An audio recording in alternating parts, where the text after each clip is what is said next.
Hey YouTube, Anthony here, Bibles and Barbells.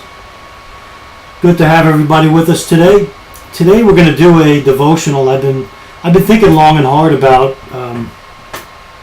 I'm sure most of you have that are preppers, about whether or not you have enough supplies to get you through a week, a month, 90 days, 6 months, a year. And you know, we put together some of these supplies to feed us and to feed our families, to keep us alive in essence, in the event of some unforeseen circumstance, whatever that may be, whether it's man-made or whether it's a catastrophe or a natural disaster. And so here, just take a glimpse of some of the things I have. You'll see rice, water, oats, sugar just below that. And just to point out a few things, you know, basically bread and water. And then the various other things that go along with that. But do you ever really have enough? And do you ever really know if you have enough supplies on hand to keep you alive? Because you don't know how long any given situation will be. I mean, basically we teach people to stay ready for, say, a 90-day period. What happens after that? You know, my friend Miami Prepper talks about, you know, after 90 days, you know, all bets may be off. You might even have a year's supply, and that might not be enough. And your family might go hungry. If you look in the Bible, throughout the Bible, especially in the Book of Ecclesiastes, you see King Solomon basically experienced everything in life that one can experience. In fact, he was the wisest man who ever lived. Actually, was the richest man who ever lived as well. And he puts together all these things in the Book of Ecclesiastes about how everything that he had, wealth and power and women, and all the things he experienced. And he says everything was meaningless. It was never enough. The rich man died, the poor man died. I mean, he gained wisdom, he gained knowledge, but it was never enough. Everything was fleeting. But then in the end, he says this. And when you read through the Book of Ecclesiastes, it shows just how meaningless everything is. And how important it is to know the Lord above all else.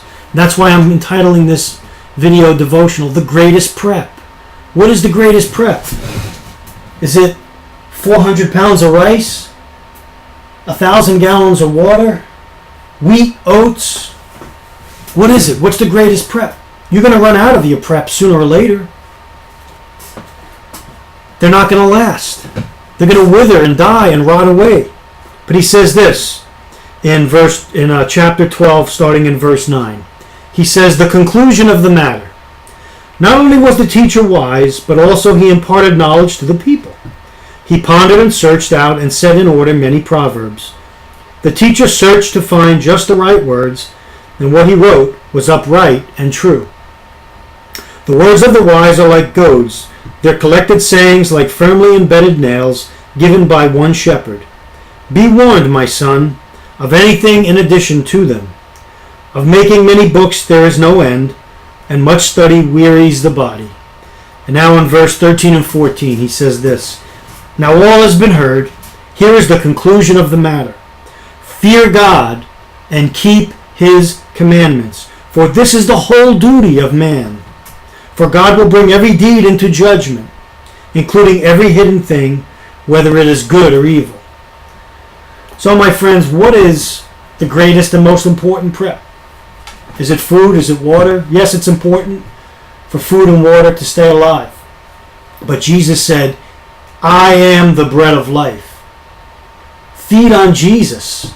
He is an eternal prep. That is the point I'm trying to get across today. The eternal prep is Jesus Christ. Put your faith and trust in Jesus. That is the greatest prep. Not in some politician, Not in some great speech at a Democratic convention or a Republican convention, because all speeches are fleeting. Most of them are lies, and most of them are staged, and most of them are to get to your heart, to try to pull you one way or another. Do not put your trust in man. Put your trust in God. That is the most important thing you can do. And in this political season that we're in, it's highly charged.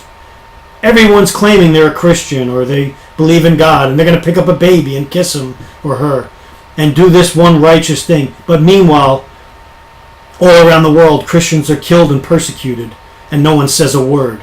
In North Korea alone, 100,000 Christians remain in jail in hard labor, many being maimed and killed and tortured and starved to death. And yet the international community is strangely silent. What do you think about that? The greatest prep is knowing the Lord Jesus Christ. I don't care how much food and water I have. I don't care how much emergency preparedness I have in my volumes of books. This is an important book. This book is more important than my emergency preparedness book. It's my prayer journal. It's who I'm praying for around the world and in my community, and things that I'm praying for, including my government. So friends, thank you for joining me today. The point I wanted to make is the greatest prep is knowing the Lord.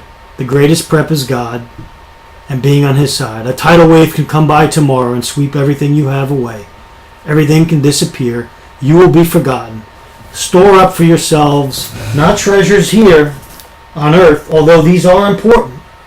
Store up for yourselves treasures in heaven, where moth and rust do not destroy.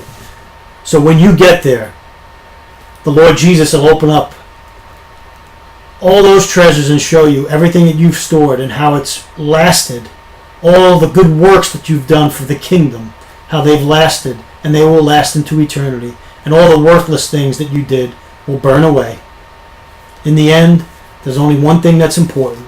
It's knowing the Lord Jesus Christ and having Him on your side in these troubled times that we live in.